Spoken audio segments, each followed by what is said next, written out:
Hello folks and welcome to the Vertigo Tea Party, and let's try Octodad, Dadliest Catch. It's by Young Horses. It's available for $14.99 on Windows, Linux, and Mac. Later it's going to be available on the PS4. I don't know if there's a release date set for that. I could not find one. It does have Steam trading cards. It also has Steam achievements, a Windows level editor, local co-op, Steam Workshop support for PC, Mac, and Linux, and it does have full controller support. Now I'm going to be playing with a keyboard. I have used the controller and it seemed to work fine there. I used the PS4 controller that I have hooked up to my PC. Now I'm about into the third or fourth stage, I believe. It's the aquarium stage, and I'm actually going to go to free play. One nice feature this game has is that once you've played a stage, you can go back to free play and, well, play it freely. They have 3 ties, I think, hidden. There's like the hidden objects of this game that you can go back and find, and you can also try to speedrun it. You can see it keeps your time on the left. But we are going to just hop into the beginning of the Aquatic Fun Center and see what fun we can find in the aquatic. So the story of this so far is that, well, we'll get into it after the cutscene. Check out that gift shop.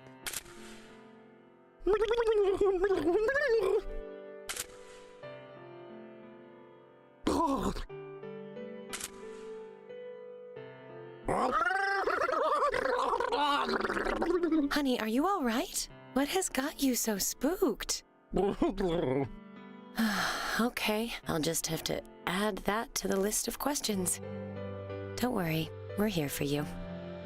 Now, let's get some tickets. Now, if you were incredibly astute and paid very, very close attention to that cutscene, Well, honey, you might have noticed the father figure is actually not a human, but apparently a octopus, not a octopus. That's pretty gross. An octopus in a human male business suit. So the premise of this game is absolutely asininely ridiculous. You are an octopus, and you are passing yourself off as a human.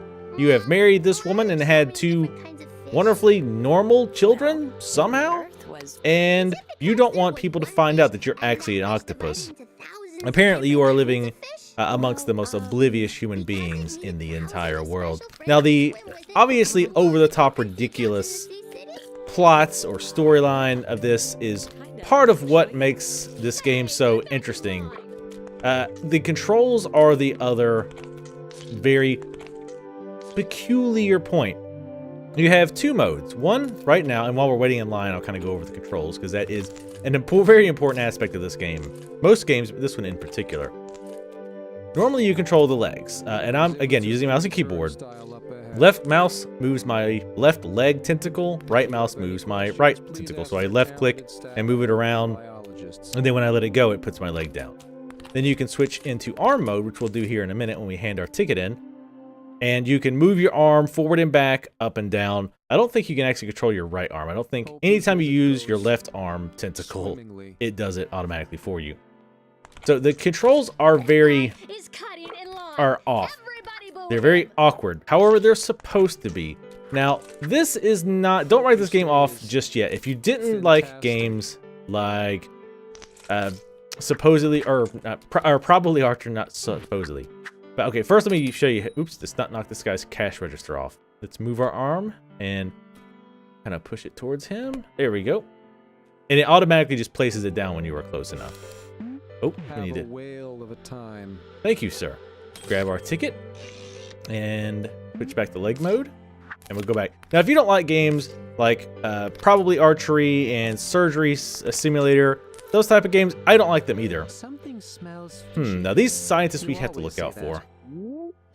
These guys spot us very, very quickly, and we'll talk about the whole like inking system and discovery system in a bit. But if you don't like those types of games, I think you should still stay tuned, because I definitely do not like those types of games. But so far, I've really enjoyed this game for the most part. Part of the reason is because the controls are awkward, but they are not what I would consider bad. They're not... I don't feel like my character is usually just doing random things. I feel like for the most part I'm in control. Doing precise things can be difficult, but it's doable, and it's supposed to be a little off when you're trying to do precise things. For the most part, the game is pretty generous, and it's like, okay, you got this close enough to object A to slot B, so we're going to give it to you. So here's a good example. We need to put the tickets down here. Before, I actually did have a little problem with this one, but nope, that worked. And of course, it shows you your quests at the bottom. You need to go through the turnstile. Okay, switch back to leg mode. Walk on through. Now, as far as the detection system, now sometimes you might notice when I knock over something that I squirt out a little ink at the bottom. Uh-oh, my tentacles stuck. Oh, there we go. We do not want to get in front of this guy, because that's a scientist and he'll spot us very quickly. But sometimes you'll see, like, we'll squirt a little ink at the bottom. Now, Octodad, as many of us do, when we get nervous and we're afraid people are looking at us funny, we squirt a little ink. I mean, let's be honest. I know we all do this. Octodad has kind of a squirtometer, if you will, at the bottom right. If you fill up the squirtometer, you've squirted too much. And everyone will be on to the fact that, hey, you're an octopus. How they haven't figured that out yet, given the giant bulbous head that you have and the fact that you only talk in blah, blah, blah, blah, blah. We'll ignore all that. Again, the premise is so absolutely ridiculous, it really does add to the charm of this game. And again, I will say that I went into this game pretty skeptical. And I so far have liked it. Oops. See, like kicking people, like running into people. Also, you can see these people when they're looking at you. It's got these lines. So if you start doing weird stuff, a lot of times they will, like you'll squirt your ink. But you can do all kinds of weird things. Like I'm just grabbing this trash can for no reason, trying to see if there's anything good in there. Unfortunately, there is not. Can I grab this fire extinguisher? Oh, I sure can. Oh yeah.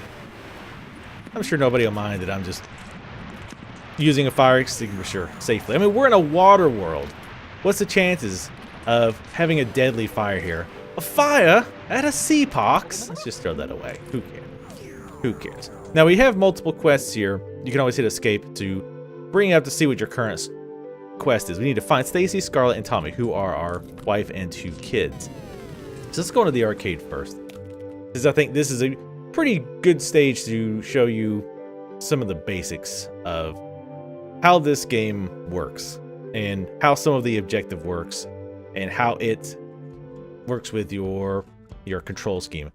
So because I did free play, that was all we're going to do. If you were doing the normal campaign mission, you would just go into the arcade. We're going to hop into there real quick in free play. We're not going to do all the side missions. I don't think it's going to take a whole lot for you to get a basic premise of this, but I do want to go over that and then show you some of the options that you have outside of just playing through the campaign, and of course the free mode. So let's go talk to Scarlett, our wife. See what she has to say. Well, we're alone without the kids for once.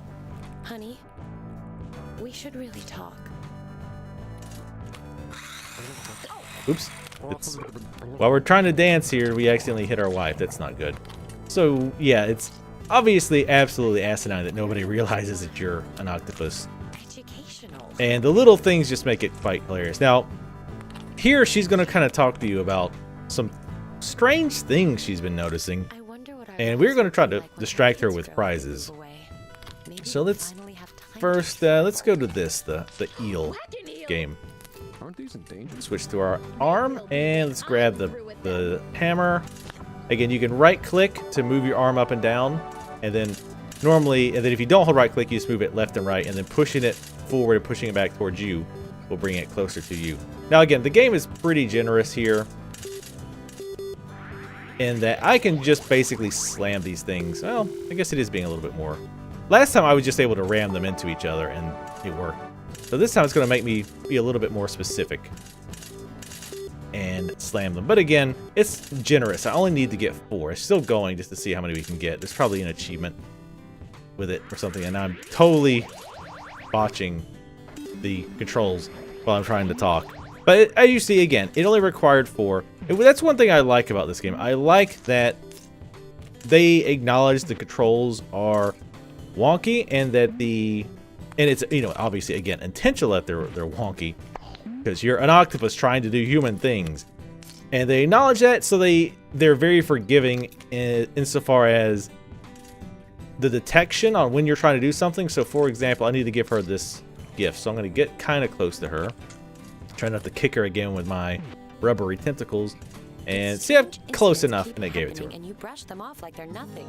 Like when your foot got caught in the ceiling fan, or when we ran out of printer ink and you just made more. And I keep buying you toothbrushes and then finding them in the trash. Huh. So let's go find another game, one that's relatively easy that I can do. Some of these I have not done. Let's do the air hockey. The air hockey is kind of fun. So let's switch to one-handed mode, move our little tentacle, smack the button, and we'll... So you think you can beat old air hockey Matt at his own game, huh? Bring it. Now, I'm actually really terrible at real-life air hockey, so I just hope I get really lucky here. Not lucky so far. I think we need to let go by left-clicking, push the button again, and then left-click again to latch onto this object. And hopefully we get lucky against... Oh, almost. Come on. And also you can throw items by kind of, you know, pushing forward and letting go at the right time. There we go. Not a very good push. Ooh, I got very... Octodad is apparently... Oh, there we go. I've been training for so long. Obviously, he's not a very good loser. Let's grab this prize. Again, left click, latches onto things, and there's other. Oh god, my hand's stuck under the pool tip. And this is kind of part of the charm of this game, is just the weird things that end up happening because of the way the controls work, like your arm getting stuck in something or wrapped around something. Oops. And I like how she just throws the gift away when I bring her a new one.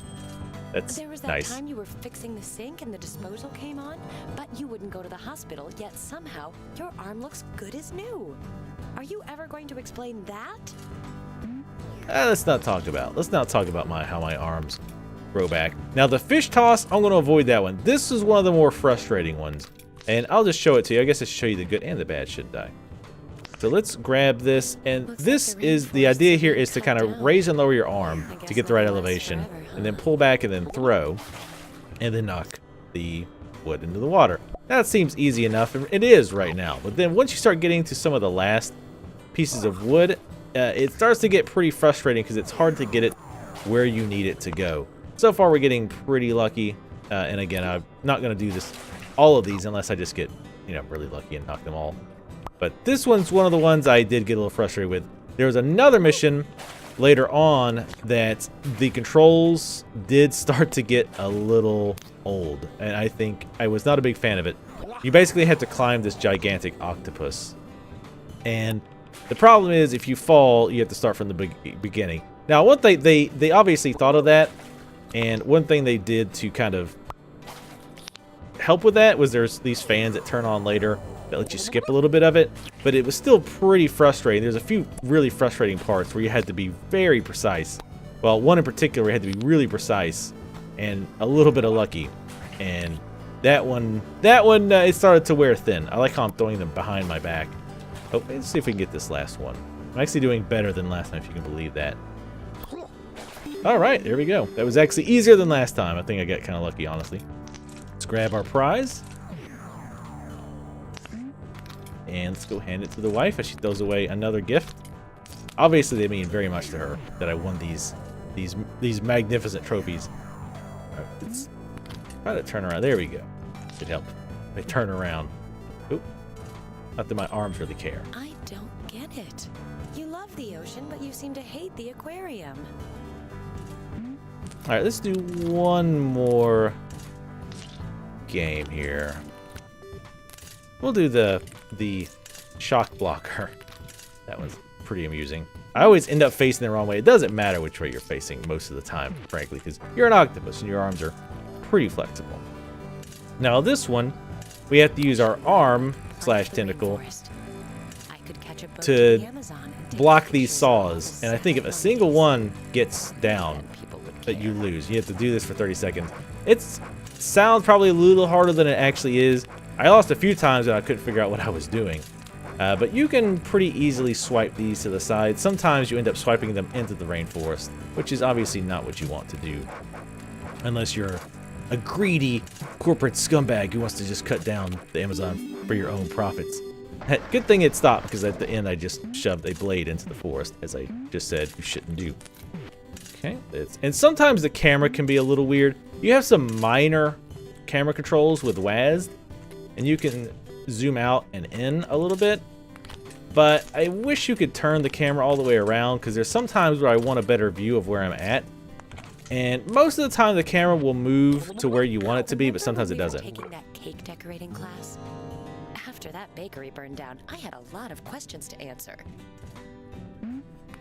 Okay, so I think you're getting the gist of how the controls work. It's very interesting that all the quests in this game are very simple things, but they're a little harder because, well, you're an octopus and you don't have, I guess, the skeletal system and opposable thumbs of a human, so things are a little difficult. Now, obviously, you're going to identify with this kind of concept of, and I read what the developer said. They said this was not an original concept that they had started with, but kind of as the game developed, is the idea of how a lot of times either in our school or our work or a hobby or whatever it is, a lot of people will feel awkward and feel like, oh, I'm going to be figured out as a fraud, that I'm no good at what I'm doing, and then everybody's going to hate me and whatever. So that's kind of going on here. Octodad is doing all this thing because he loves his family very much, and he seems to be afraid that if people find out that he's actually an octopus, then his family won't love him anymore and everyone will hate him. So you're trying your best to avoid that from happening. So it's an interesting undercurrent to the game itself. But let's go out to the options. The options are actually pretty interesting. Hop on out of here. You can change the difficulty level, and again, we'll go over that in just a minute. I also really like that you have the free play, that you can go back to the levels and try to find the hidden items. And there's some random things that you can do. For example, there was an otter exhibit, and it had like this big fake otter, and I ripped the head off of the otter and I put it on my own head and I wore it as a hat. There's a lot of little things in the game like that are quite interesting. So first off, again, we have the free play. We talked about this already. It keeps up with your time. I haven't beat the deep sea just yet, and that was too dark. I thought literally too dark, not Octodad takes a dark turn. Nothing like that. It was just too hard to see. So it keeps up with your time, and it keeps up with how many ties that you've found. So you can always go back once you've played a level to find the ties and what have you. There is co-op. My understanding, I have not tried this, but my understanding is you have different people controlling different things. So if it's two people, one person controls the arms, one person controls the leg, and I think you can do up to 4-player co-op, I think it said, which is pretty interesting. I bet that would be very, very weird. Maybe not a perfect party game, but it would be nonetheless kind of interesting. So you have the free play, obviously, and you have the workshop. And I'm not going to show it here, but you can actually browse the Steam Workshop. I haven't tried any of the workshop add-ons, but I've seen there's actually quite a few already, given how new this game is as far as being released. So that's pretty cool. Extras, you can look at your ties, and you can actually change the tie that you're wearing in the main game, I believe. Like these, I've only found the 2 different ties because I'm apparently very bad at finding ties. It does have stats. It'll tell you how many ties you've collected, how much time you spent using the arms, spent living the legs, little statistics for those who are interested, credits. Now, the settings in particular are interesting. One, I really like the way they've done the settings here, in that, especially the graphic settings. As you change graphic settings, it will actually display immediately, like shadows and what have you, so you can immediately see the effect that's going to have in the game, which is pretty nice. And you do have the 3 different audio controls. I love this, and I wish every game was mandated to do this. A sound effects volume, a voice volume, and a music volume. I really appreciate those separate volume settings. Maybe normal folks don't mind it so much, but for recording, it's super nice. You have subtitles, other minor options there. Now, one thing I want to look at is the controls. There's a lot of abilities you have as far as the controls. You can remap the input. And if you scroll down here, you can see you can remap left foot move left foot move right. So they give you a lot of control over what your buttons do. And of course, again, you do have you can use a controller as well. And of course, you can change what your buttons do and all that. So that's really cool. I really like when a game lets you remap the buttons. I didn't feel a need to do that in this case, but it's really, really good when it has it. So that is Octodad. I think that is pretty much everything there is to talk about. Oh, you can also change the difficulty level. I meant to mention the difficulty level, as far as I'm aware, the only thing that changes with difficulty level is you get spotted easier. So it takes less screw-ups on a harder difficulty to be spotted than it does on the easy. So if you're getting really frustrated, if you keep getting caught, then you can just go back and change your setting to an easier difficulty. So that is Octodad, Dadliest Catch. Again, it is $14.99. It's available on Windows, Linux, and Mac. You can get it on Steam. You can also get it on the Humble Bundle or the Humble Bundle store if you, or I think it's just the Humble store. And if you don't want the DRM version, you can grab it there. I will be putting links in the description below. It's also coming to PlayStation 4. So if you have a PlayStation 4, it will be coming eventually. Again, I apologize if they have a release date, but I checked their site and I did not see one. So anyway, thank you guys for watching. If you'd like to see more videos like this where I cover some games you might not have heard of, go ahead and subscribe. Leave comments below. Let me know if you've played this game. Let me know what you think of it. Thank you again for watching, and I shall see you next time.